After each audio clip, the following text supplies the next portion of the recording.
So in this casserole dish, I have a few cups of blueberries. You can use any berry you'd like. Minus the ones that Rachel's been eating. Or you could do apples. You guys love apples. Yep.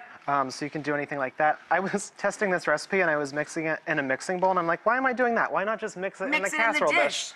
Why not? Always looking out for the dishes. Yeah. So I just kind of mixed up our berries with a little bit of lemon juice and some sugar. And then in this bowl, I have a box of cake mix and I'm going to add in some cubed up butter. And I'm just going to cut it in with a little pastry cutter. Gotcha. And you're going to make it just like you make scones or like how you make biscuits. You mean like how you make scones and you make biscuits? Exactly. So you just kind of want to cut them up. And my kind of rule of thumb when you're doing this is you want to get the butter until it's about the size of a pea. You just want it like small, but not too small. Right. Because that butter is going to get nice and crispy once you put it in the oven, and that's what you're looking for. So once you get it to a nice size, you add in a little bit of milk.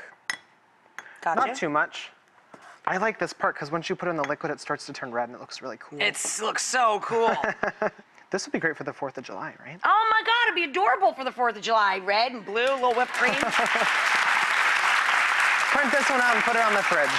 Save it for July.